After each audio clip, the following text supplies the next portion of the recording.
마태복음 13장 47절부터 50절 말씀입니다. 또 천국은 마치 바다에 치고 각종 물고기를 모는 그물과 같으니 그물에 가득함에 물가로 끌어내고 앉아서 좋은 것은 그릇에 담고 못된 것은 내어버리느니라. 세상 끝에도 이러하리라. 천사들이 와서 의인 중에서 악인을 갈라내어 풀무불에 던져 넣으리니 거기서 울며 이를 갈미 있으리라. 아멘. 마태복음 13장 47절부터 50절 말씀을 중심으로 놋 그물 안에 들어간 재물같이 되라라는 제목으로 함께 은혜를 나누고자 합니다. 이 천국에 대한 비유가 이제 나오는데 앞에서는 이제 천국은 마치 밭에 감추인 보화와 같다. 그래서 사람이 그걸 발견한 뒤에는 모든 것을 다 자기 소유를 다 팔아서 그 밭을 산다. 또 그렇게 말씀하고 있고 또 천국은 마치 좋은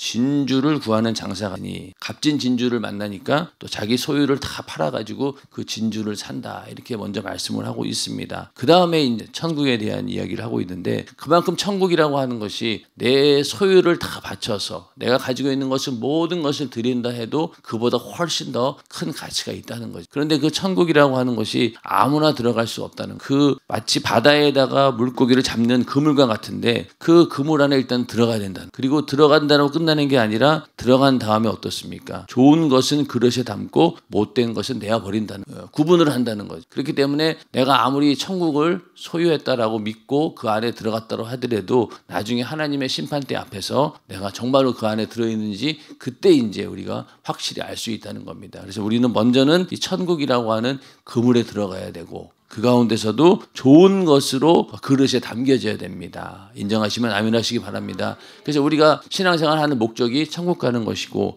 그러려면은 일단은 좋은 것으로 그릇에 담겨져야 된다는 겁니다. 그래서 나중에 심판날이 왔을 때 우리는 안전하게 천국으로 들어가야 되는데 그 가장 안전한 길이 무엇입니까? 바로 예수님 오실 때 첫째 부활에 참여하는 게 제일 안전한 그릇이에요. 나중까지 가가지고 막 또 거기서 어쩌고 이렇게 할 거 없이 그냥 첫째 부활에 딱 참여하게 되면은 그냥 거기서 상황 끝입니다. 그렇기 때문에 가장 안전하고 확실한 그물은 우리가 신앙생활 잘하다가 주님이 오실 때 내가 죽어서 무덤 안에 있든 간에 살아서 주님을 보든 간에 내가 신부의 믿음만 있다라고 하면은 그 첫째 부활에 딱 참여하게 되면은 그 이후부터는 걱정할 게 없는 거예요. 그래서 그게 가장 안전한 그물입니다. 그래서 오늘은 그 번제단의 9가지 특징 중에서 8번째 특징이 되겠습니다. 하나님께서 이렇게 번제단을 위해서 놋그물을 이제 만들려고 하셨는데 출애굽기 27장 4절 5절에 보면 단을 위하여 놋으로 그물을 만들고 그 위 네 모퉁이에 놋고리 넷을 만들고 그물은 단 사면 가장자리 아래 곧 단 절반에 오르게 할지며 이렇게 말씀하고 있습니다. 근데 이 말씀이 굉장히 어렵다 그러더라고요. 저도 이거 참 이걸 좀 이해하기 힘들었어요. 자, 이거 보면은 그림을 보시면 이제 이해가 됩니다. 자, 여기 보면은 이제 요게 이제 그 번제단 윗부분이에요. 그래서 네모 반듯하게 만들죠. 그래서 5규빗 그리고 높이는 3규빗 2.5m 정도 되는 정사각형의 모양입니다. 그리고 사면에다가 뿔을 이렇게 만들려고 했죠. 그 다음에 이제 그물을 만드는데 이 그물이 어떻게 생겼냐면은 요게 재물을 놓는 그물이고 거기다가 어떻게 고리를 4개를 달라고 합니다. 4개. 고리 4개 달았죠. 그런 다음에 요거를 그 위에다가 싹 내려놓으면 되는 거예요. 그러면은 어떻게 되냐? 이 그물이 요 재단의 반에 딱 걸치게 되는 거예요. 이해가 되시나요? 요걸 잘 보셔야 돼요. 요게 마치 뭐 같냐면은 왜 우리 집에서 옷 수납할 때 이런 그물장이 있죠.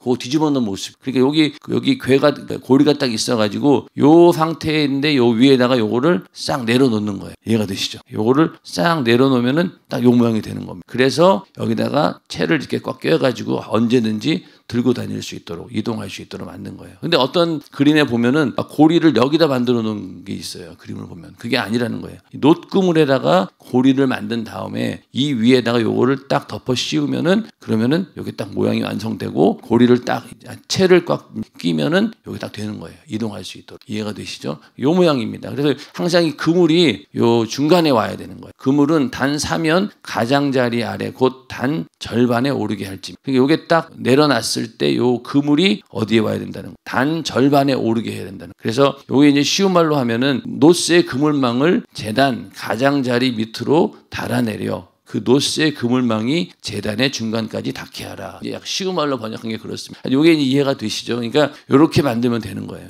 고리를 이 그물에다 같이 만들어야 된다는 거. 그리고 그 위에다가 이걸 딱 씌우면은 요 모양이 딱 되는 겁니다. 그래서 놋그물은 이 번제단에 걸치는 망으로서 재물을 얻는 데 쓰였습니다. 여기다 이제 재물을 얹어 놓는 거예요. 그러면은 또 놋고리 4개는 이동용 채를 꿰기 위한 것이며 번제단 중앙에 고정하기 위한 것입니다. 요게 이제 놋고리 4개가 있어야지만이 얘가 여기 딱 고정이 되겠죠. 중간에 딱 고정이 되는 겁니다. 그리고 이동용 채를 꿰기 위해서 놋고리를 만들어서 이렇게 항상 이동할 수 있도록 하고 또 번제단 중앙에 딱 고정시키기 위해서 놋고리 4개가 꼭 필요한 거예요.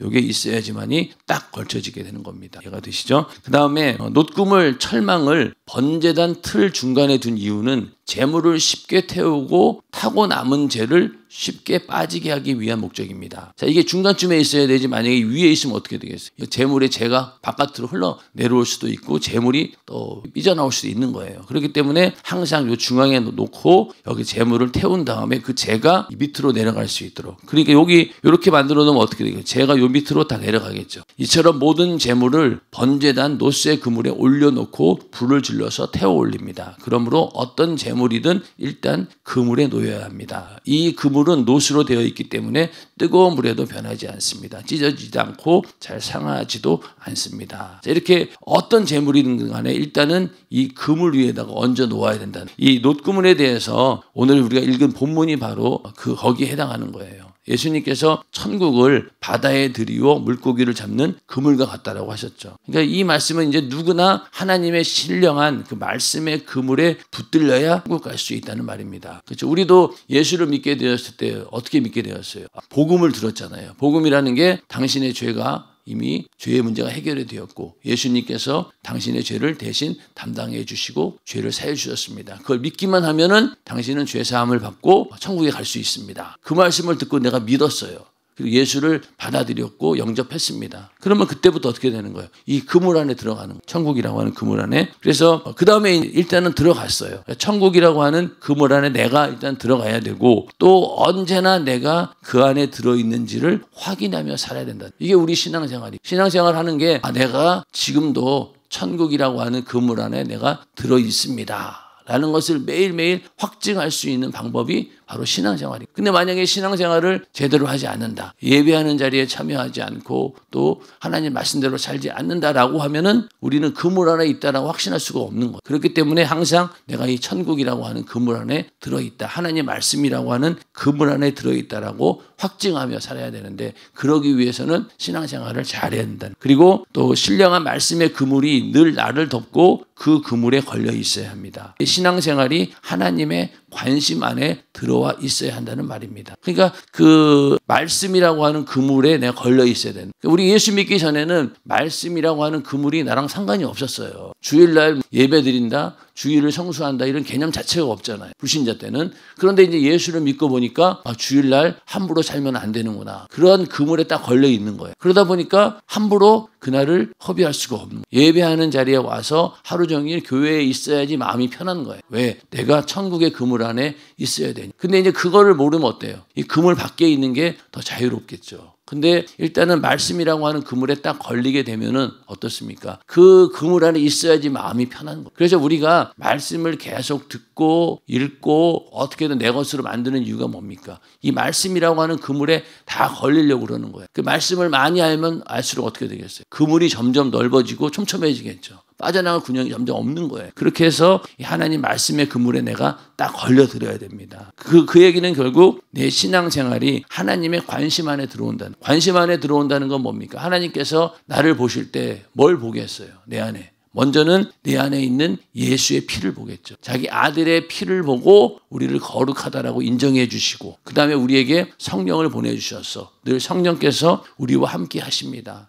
그러니까 우리는 늘 성령을 내 안에 모시고 성령이 충만해야지만이 그 얘기 결국 뭡니까? 하나님께서 나를 관심 있게 보신다는. 그래서 하나님께서도 예배하는 자를 찾으신다고 하잖아. 그러니까 예배하는 자를 찾는데 없으면 어떻게 되겠어요? 이게 안 되는 거죠. 그러니까 항상 우리가 하나님의 관심 안에 들어와 있어야 된다. 그래야지 바로 그게 천국이라고 하는 그물에 내가 딱 들어온 거예요. 그러니까 노제단에서 제물이 일단은 그물에 얹어져야지 그게 안 되면은 제사 자체가 안 되는 거죠. 그러니까 우리도 항상 예배도 그렇고 모든 신앙생활이 하나님이 원하시는 그 기준 안에 그 섭리 안에 관심 안에 싹 들어 있어야 된다는 겁니다. 오늘도 하나님께서 이렇게 쳐놓은 말씀의 그물 또 하나님의 관심의 그물 안에 다 들어와 있기를 주님의 이름으로 축원합니다. 우리는 들어와 있어야 되는 거예요. 안 들어오면 큰일 납니다. 그래서 우리가 교회에서 하는 모든 활동이 형식적인 열심인지 하나님 말씀을 쫓는 것인지를 잘 알아야 합니다. 충성도 하나님 말씀이라는 그물에,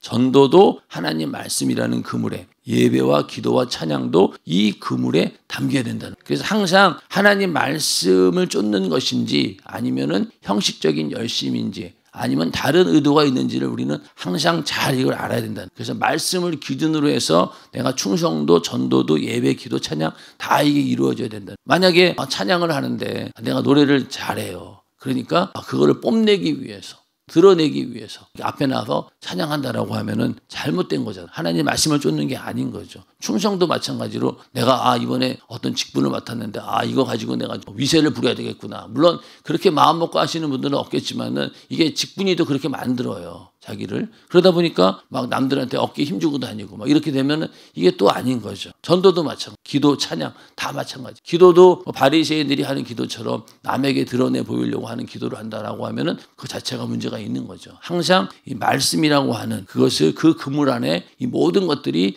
들어와 있는지 우리는 항상 확인해 봐야 되고, 조금만 벗어난다 하면은 우리가 빨리 제자리로 돌아와야 되는 겁니다. 그래서 항상 이 모든 것들이 하나님 말씀을 쫓는 일인지 잘 알아야 된다. 그 다음에 또 그물에 걸려 있다고 다 되는 것이 아니라 나쁜 것은 내어버린다라고 했으니 좋은 것이 되어 그릇에 담겨야 된다는. 고기 중에서도 이거는 쓸데없는 고기야, 이건 버리잖아요. 이 어부 입장에서 봤을 때 이게 쓸모가 있어야 되는 거예요. 그렇게 구별돼서 좋은 곳으로 담겨져야 된다는. 그래서 하나님께서 우리의 이 그물에 좋은 것을 천국의 그물에 담을 때 기준이 뭐겠습니까? 다른 게 뭐 있겠어요? 예수의 피의 공로가 있느냐 없느냐, 그거부터 보겠죠. 그 예수의 피의 공로가 있고 그 예수의 피로 거듭났다라고 하면은 언제든지 천국의 그물 안에 들어갈 수 있다는 겁니다. 그래서 우리는 항상 이 천국이라고 하는 그물 안에 쏙 들어가야 된다는. 그래서 나쁜 것이 되어가지고 버린 바 되어서는 안 된다는. 이 그물 안에는 들어왔는데 막상 보니까 이게 쓸모없는 거. 그래서 왜 그 왕의 잔치에 초청을 받았는데 일단은 그 안에는 들어갔어요. 근데 거기서 예복을 입지 않았다고 쫓겨나잖아. 그런 거 보면은 똑같은 원리인 거예요. 내가 그래도 천국에 들어온 줄 알았어요. 내가 교회에 와서 등록도 하고 또 교회에서 신앙생활도 했어요. 그런데 하나님 보시기에는 그가 믿음이 없는 거, 다른 목적을 가지고 교회에 왔을 수도 있다. 그러니까 나중 가서 나 교회 열심히 다녔는데 막상 천국에 가보니까 그 사람 모습이 보이지 않는 거예요.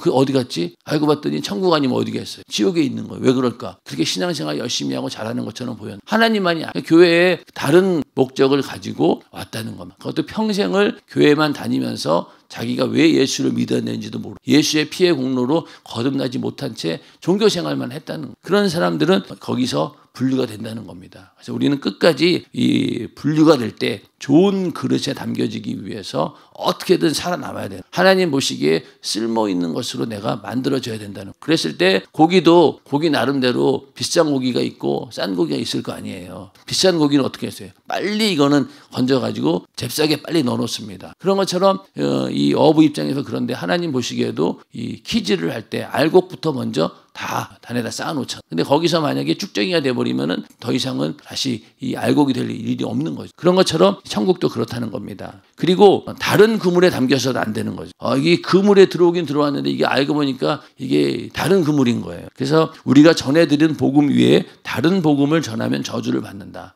다른 복음을 듣고 미혹된다는 거죠. 이단이나 적그리스도, 거짓 선지자, 그들에게 미혹이 당해가지고 잘못된 그물로 들어가 버린 거예요. 그러니까 나는 그래도 이단이나 이런 데 다니는 사람들 보세요. 잘 믿는 줄 알잖아요. 여기가 진리라고 생각하고. 그런데 나중에 알고 봤더니 이거는 잘못된 그물인 거예요. 그물 자체가 다른 거예요. 그러니까 거기서 그 그물은 어디로 가겠어요? 지옥으로 간다는 거예요. 옛날에 어떤 그 천국과 지옥을 본 분이 하는 얘기가 자기 부모님을 봤는데 부모님이 처음에 딱 죽자마자 막 꽃가마가 내려온다는 거예요. 갑자기 하늘에서 이렇게 좋은 데로 가는구나. 그러고 이제 꽃가마를 탔대요. 쭉 가다 보니까 어느 순간에 꽃가마가 뭘로 변한 거예요? 가만히로 변해가지고 지옥으로 우르르 던져버린다는 그런 것처럼 우리는 잘못된 그물에 들어가면 그렇게 된다는 거예요. 여기 육신을 입고 있을 때는 잘 몰라요.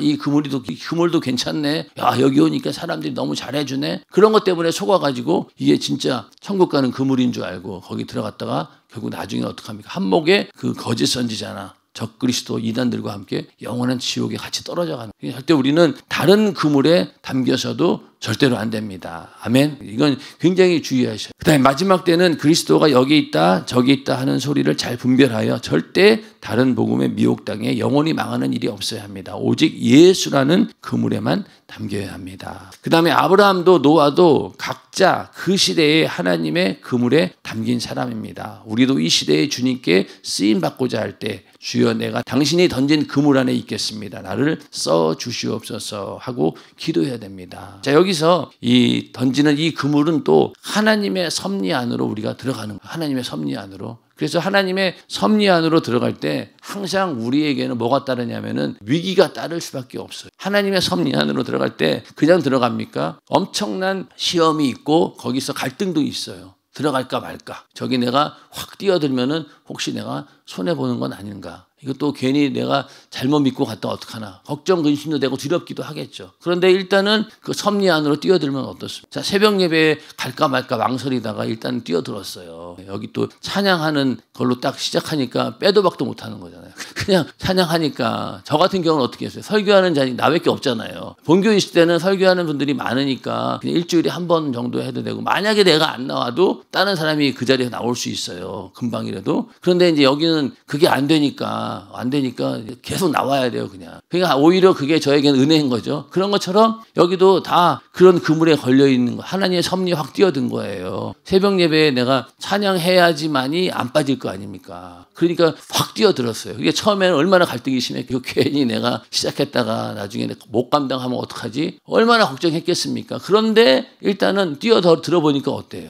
이때부터 이제 그 윈드 서핑이 되는 겁니다. 처음에 이거 파도를 인간이 막 타고 논다라는 게 이게 상상이 되겠어요? 무섭기만 했잖아요. 근데 일단은 딱 뛰어드니까 어때요? 그때부터 이제는 파도를 즐기는 사람이 되는 거예요. 그런 것처럼 새벽 예배나 우리가 정말 인간의 육신으로는 감당하기 힘든 스케줄 안으로 확 뛰어들 때 힘들죠. 두렵기도 하고 내가 할 수 있을까? 그런데 일단은 뛰어드니까 그 다음부터는 자유가 생기는 거예요. 나중 가서는 이제는 내가 새벽 예배 안 가면 이상해지는 거고 저녁 기도회도 내가 안 가면은 이상해지는 거고 우리 교회가 정한 스케줄 안에 들어가 있어야지 마음이 편하지 안 그러면 이제 불안한 거예요. 그러다 보니까 점점 더 큰 하나님의 섭리 안으로 뛰어들게 됩니다. 그러다 보면은 어떤 분들은 이제 내가 주의 길을 가야 되겠다. 그렇게 마음먹는 사람들도 또 자녀들도 이렇게 보면은 키울 때 어떤 사람들은 그러더라고. 우리 애는 절대로 내가 주의 길 안 보낸다고. 왜냐하면 그분이 하도 고생하는 걸 많이 봐놓아서 그런지 자녀들은 절대로 안 보낸다는 거예요. 근데 그건 어리석은 생각인 것 같아요. 그거는 하나님의 섭리 안으로 들어갈까 말까 하는 걸 망설이는 거지. 일단은 하나님께서 쓰시겠다라고 하면은 언제든지 내가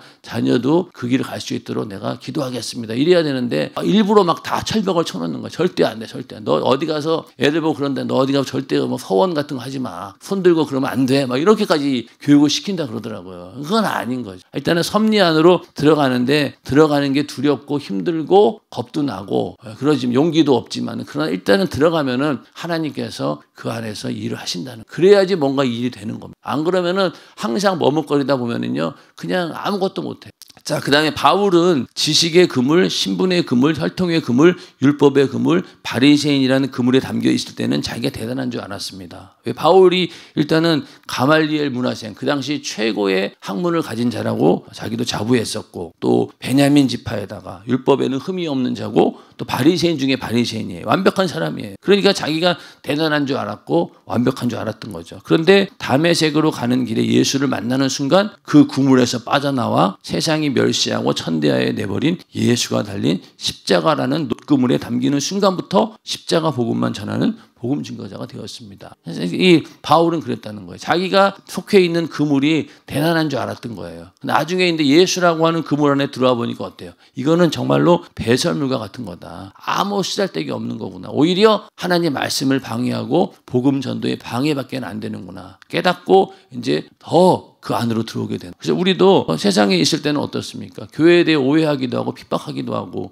그랬는데 들어와 보니까 어때요? 야, 이게 예수 안 믿었으면 내가 큰일 날 뻔했구나. 그러면서 이때부터는 예수를 전하는 복음 증거자가 우리도 되는 것입니다. 그래서 율법이라는 그물도 찢어지고 학문이라는 그물도 찢어지고 혈통과 배경이라는 그물도 찢어지지만 십자가의 도라는 그물만은 영원히 찢어지지 않는다는 것을 사도 바울은 알았다는. 그러다가 이제 그가 감옥에 갇혀서 이제 로마로 이송이 됩니다. 그때 이제 아그리빠 왕하고 베스도 총독 앞에 끌려가서 신문을 받는데 거기에서 예수를 변호하는, 쉽게 얘기해서 전도를 한 거죠. 그러니까 이 베스도가 바울아 네가 미쳤도다. 내 많은 학문이 너를 미치게 한다 하고 말하였습니다. 베스도는 아는 거예요. 사도 바울이 어떤 신분을 가지고 어떤 학문적인 배경을 가지고 있는지 안다는 거예요. 근데 야, 네가 너무 공부를 많이 하더니 미쳤구나. 그렇게 얘기를 하는 거죠. 그랬더니 바울이 담대하게 말이 적으나 많으나 당신뿐 아니라 오늘 내 말을 듣는 모든 사람도 다 이렇게 결박한 것 외에는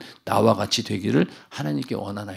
여기 뭐 왕이고 뭐고 필요 없다. 여기 있는 사람들 모두가 다 나처럼 예수 믿기를 바란다. 이렇게 담대하게 외친 거예요. 그러니까 여기서 이 베스도 왕이나 베스도 총독이나 아그리빠 왕이나 어때요? 이 사도 바울을 금방 죽일 수 있는 권세를 가진 자들이에요. 근데 거기에서 대놓고 이렇게 복음을 전한다라고 하는 것이 얼마나 담대합니까? 근데 이 바울은 아예 작정하고 여기까지 온 거예요. 감옥에 갇혀서라도 로마까지 가는 게 자기의 기도 제목이었으니까. 여기서 담대하게 복음을 전했을 때 전 세계에 복음이 전파될 것이라고 그는 알았던 거예요. 로마가 그때 중심이었기 때문에. 여기서 복음을 전하게 됩니다. 그래서 십자가 도의 그물에서 빠져나오면 당장 목숨을 부지할 수 있겠지만 바울은 차라리 그 그물 안에서 죽겠다는 각오를 했던 거예요. 이러한 사도 바울의 모습이 우리 안에 있기를 주님의 이름으로 축원합니다. 우리도 죽을지언정 나는 예수를 부인하지 않고 내가 속해 있는 이 그물을 벗어나지 않겠습니다. 이런 결단이 우리에게 있어야 되고 그것이 우리의 신앙이 되어야 된다는 겁니다. 오늘날 기독교가 복음의 그물이 아닌 교단의 법, 교리, 학문이라는 그물에 자꾸 들어가려고 합니다. 그런 그물 속에 담긴 것은 주님께서 사용하실 만한 것이 못 됩니다. 교단의 법도 필요하죠. 교리도 필요합니다. 학문이라는 것도 필요합니다. 그러나 그것이 자기의 어떤 그 지위를 떠나가지고 예를 들면 학문 같은 경우도 신학 같은 경우도 하나님 말씀을 대변하고 또 그것을 받쳐주는 역할을 해줘야 되는데 오히려 반대로 자기들이 갖고 있는 그 학문이라고는 틀 속에다가 하나님 말씀을 집어넣으려고 하는 거예요. 철학이라고 하는 게 그렇죠. 철학 안에다가 이 하나님 말씀을 다 끼워 맞추려고 하니까 이게 됩니까? 안 되는 거예요. 그래서 새 포도주는 새 부대에 넣어야 되는. 안 그러면 찢어지거든. 근데 자꾸만 인간들이 가지고 있는 학문이라든가 또 자기들이 갖고 있는 지식, 교리 이런 것들로 만들어가지고 거기에다가 말씀을 넣으려고 하니까 이게 됩니까? 안 되죠. 복음을 거기에 넣으려고 하니까 안 되는 거예요. 그래서 문제가 된다는 겁니다. 그래서 우리가 학문을 연구하더라도 특히 이제 신학 같은 걸 공부하더라도 그런 것들을 잘 생각을 하고 그 범주 안에서 우리가 신학 공부도 해야 된다는 거예요. 교리도 마찬가지. 교리가 만약에 하나님 말씀을 우선하는 경우가 있잖아요. 오늘날 기독교도 오직 진리의 복음 안에 담겨져야 합니다. 그러므로 믿는 우리는 바울처럼 목숨을 걸고 그 안에서 죽기까지 십자가의 도의 그물에서 나오지 말고 그 안에 완벽하게 담겨 있어야 합니다. 이 그물에서 빠져나가면 신세가 어떻게 된다는 것을 알기 때문에 악착같이 그 그물에 들어가야 합니다. 이게 우리 목사님의 그대로 표현이네요. 악착같이 그 안에 들어가 있어야 돼요. 절대로 난 여기 떠날 수가 없습니다. 그러니까 막 강단에서 목사님이 야단을 치고 또 주변에 있는 사람들 내 마음의 상처도 받고 별의별 일을 다 당해도 이런 근성이 있으면 어떻게 돼요? 절대로 빠져나갈 수가 없어요. 차라리 나는 끝까지 견딜란다. 그러면서 그런 것들을 다 이겨낼 수 있는 내성이 생긴다는 거예요. 근데 이런 근성이 없으니까 조금만 마음의 상처를 받아도 교회 다시는 안 가. 이 교회 갈까 말까. 이런 식으로 나온다라고 하면 자꾸 그물에 빠져나가려고 한다는 거예요. 빠져나가면 죽음이에요. 그 내 영혼의 처지를 잘 아는 사람은요, 이 교회라고 하는 그 공동체 안에 또 교회의 각 기관에 수속되어 있는 부분에 대해서 이걸 빠져나가면 안 된다라는 그런 것들을 생명처럼 지키는 자들이에요. 그러니까 이 그물이라고 하는 게 교회도 되고 교회에 있는 여러 가지 기관도 되고요. 또 교회가 정한 목회 방침, 또 교회가 정한 그 목회 방침 가운데 만들어 놓은 스케줄, 이 안에 들어가 있어야 된다는, 그 안에 들어가 있어야지 안전하다는 겁니다. 자, 우리 목사님이 그런 그물을 만들어 놓은 이유가 뭘까요? 목적이 어디에? 신부의 믿음을 만들어내는 거잖아요. 그냥 예수 믿고 구원받게 하는 정도가 아니라 신부의 믿음으로 만들어서 끌고 가려고 하려면은 거기에 일단 내가 들어가면 어떻게 되겠어요? 그러면 그 결과가 그게 된다는 거예요. 서울대학 가려고 죽어라 공부하면 서울대학은 못 갈 수는 있어도 서울에 있는 대학은 넉넉히 들어갑니다. 그런 것처럼 신부의 믿음을 가지고 신앙생활을 하게 되면은 신부의 믿음으로 첫째 부활에 참여하게 되고, 그렇게 안 된다 하더라도 내 구원을 잃어버리지는 않는다는, 끝까지 지킨다는. 그러나 우리는 후자가 아니라 끝까지 내가 그 그물 안에 들어가서 첫째 부활에 참여하는 거예요. 이게 우리 교회의 목회 방침이에요. 근데 그거를 이해 못하고 딴 교회는 이러는데 왜 우리 교회만 이래요? 이러면서 자꾸 불만을 가지게 되면은요, 그 그물에서 벗어나게 돼요. 우리는 일단 들어왔으면은